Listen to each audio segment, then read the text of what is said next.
제외하는 방법 남자 편. 제가 지난 영상에서 제외하기 전 마음가짐을 말씀드렸는데 바로 이 영상부터 보시는 분들은 반드시 제외하기 전 마음가짐 편을 보고 오셔야 합니다. 이제 다시는 헤어지지 않기를 바랍니다.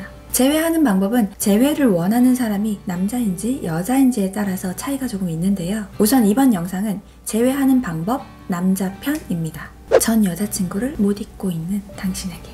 사실 남자들 사이에서 스킨십 얘기를 할 때 가장 쉽게 접근할 수 있는 사람이 전 여자친구다 라고 말하는 건 저도 이미 알고 있어요. 근데 그건 사랑에 목매는 20대 초반에나 그때나 해당되는 거고 쓸데없는 자신감은 가지지 않으셨으면 좋겠고요. 그리고 20대 초반의 남자 구독자 여러분들, 그래도 여자 좀 아껴줍시다. 이 누나가 부탁해요. 재회를 원하신다면 다시 만나게 되었을 때 그 사람 단점까지도 다 안고 갈 수 있는지 몇 번을 생각해도 꼭 그녀를 다시 만나서 내가 정말 잘해주고 싶다 하는 확신이 들었다는 전제 하에 우선 그녀에게 갑자기 연락하지 마세요. 술 마신 줄 압니다. 물론 상대방도 아직 본인을 잊지 못하고 있다면 전화를 하면 받아주게 하겠지. 솔직히 못 볼 걸 다 보고 헤어졌거나 벌써 딴 사람이 생긴 게 아니라면 솔직한 마음은 기다리고 있었을 수도 있어요. 연락을. 그렇지만 갑자기 연락하면 안 돼. 사람 마음이요. 진짜 나도 그리워하고 있었으면서도 상대방이 나를 아쉬워한다는 걸 알게 되면 내가 가졌던 그 그리움이 반감돼요. 희한하죠. 그렇기 때문에 우선 주변에 엮인 지인이 있는 경우는 친구의 친구까지 다 동원해서 그녀의 상태를 일단 확인을 해야 돼요. 그리고 X여친의 SNS를 꼼꼼하게 다 확인을 해봐야죠. 새 애인의 유무를 가장 먼저 확인하셔야 되고요. 새 남친이 생긴 게 아니라면 우연을 가장해서 그녀가 오는 지인들의 만남을 만들어서 내가 나가야죠. 그때는 가장 멋지게 가야겠죠. 너가 상상했던 그 찌질이는 잊어라. 헌팅 성공법, 여자 꼬시는 방법, 많은 영상들 다 참고하시고 모임 장소에 가서 그녀의 시선이 자주 머무는 바로 앞이나 옆은 안 되죠. 좀 약간 대각선? 그 정도 되는 자리에 앉아서 우수에 차 있지만 약간 센치해 보이지만 분위기 있는 그 정도의 컨셉이 좋아요. 그녀의 시선이 계속 머물 수 있는 그런 자리에서 그 뭔가 모를 슬픔과 그 분위기를 내면서 앉아 있어요. 그리고 주변 지인들한테 꼭 미리 요청을 합니다. 있는 장점, 없는 장점 다 정리해서 계속 툭툭 친구들 사이에서 계속 그런 얘기가 한 번씩 나올 수 있게. 너무 몰아주기 분위기 말고. 그러면 그녀는 갑자기 뜻모를 감정을 가지게 돼요. 1단계 석세스. 뭔가 멋있어진 것 같기도 하고 당연히 다 준비해서 나왔으니까 좀 달라진 것 같기도 하고 하지만 그날은 그날로 넘어가세요. 확률적으로 여기서 20% 정도의 여자가 먼저 연락이 옵니다. 하지만 연락 오지 않는 80%를 위해서 다음 단계로 넘어갑니다. 20% 먼저 연락을 받으신 분들도 끝까지 보셔야 돼요. 끝날 때까지 끝난 게 아니니까.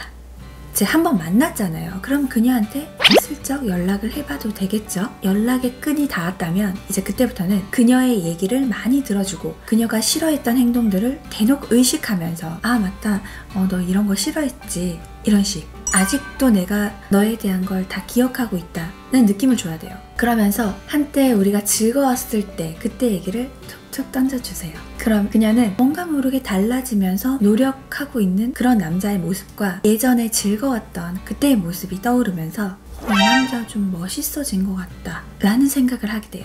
2단계 석세스. 예전에도 좋아해서 만났기 때문에 더 멋있어졌네? 라는 생각이 드는 순간 사실 게임 끝이에요. 여기까지만 해도 정말 수고하셨고요.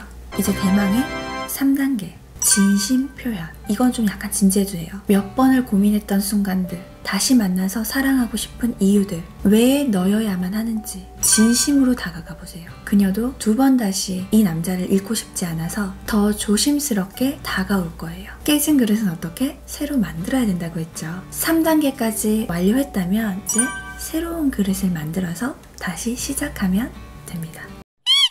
사실 1단계는 20대 분들은 어느 정도 좀 쉬워요. 주변에 엮인 지인들이 많기 때문에. 근데 주변에 엮인 지인이 아예 없다. 30대 이후는 좀 그럴 수도 있거든요. 그럴 때는 일단 알짱거려야 돼요. 눈에 자주 띄어야 돼. 카톡 사진을 바꾼다던가 매일 바꾸거나 막 그렇게 말고 전 여자친구가 SNS를 하는 사람이라면 나도 SNS에 사진을 좀 올려야죠. 분명히 들어와서 볼 거거든요. 분명히. 너무 행복하게 사는 모습 안 되죠. 그렇다고 막 진짜 힘들어하는 그런 찌질이 모습도 안 돼. 그건 찌질해 보여. 그냥 너 없이 사는 나의 그냥 일상. 헤어지고 나서 그래도 나는 발전적인 무언가를 하려고 노력하고 있다. 그 느낌 정도. 딱 그까지만. 이렇게 한 2, 3주 하다 보면 여자도 어느 정도 반응이 옵니다. 내가 느껴질 수 있어요. 연락이 온다는 게 아니라 그녀의 카톡 사진도 뭔가 약간 분위기 있게 바뀐다던가 SNS 올라오는 것도 약간 뭔가 의미가 있는 것 같은 그런 느낌의 사진과 글을 올린다던가 그 타이밍을 잡아서 연락을 해야죠. 뭐라고? 뭐해? 자니? 안 된다? 미안해. 보내세요. 딱 이거만. 뭐가? 이렇게 답이 올 거야. 여기서 답 안 오잖아요? 그럼 나한테 관심 전혀 없는 거예요. 이거는 좀 힘들어요. 이렇게 답이 오면 분위기 봐서 3단계로 바로 나가도 되고, 아니면 뭐 조금 대화하다가 너무 거기서 막 길게 대화하는 거 말고 좀 대화하다가 만날 날짜를 좀 잡고 했다 하면 앞에서 말했던 2단계부터 진행을 하면 제외할 수 있습니다. 근데 다시 한번 말하지만 제외는 꼭 제외하기 전 마음가짐에서 진짜 내가 바뀔 수 있는 확신이 들었을 때만 했으면 좋겠어요. 다시 잘 만나서 예쁘게 연애하시기를 바랍니다.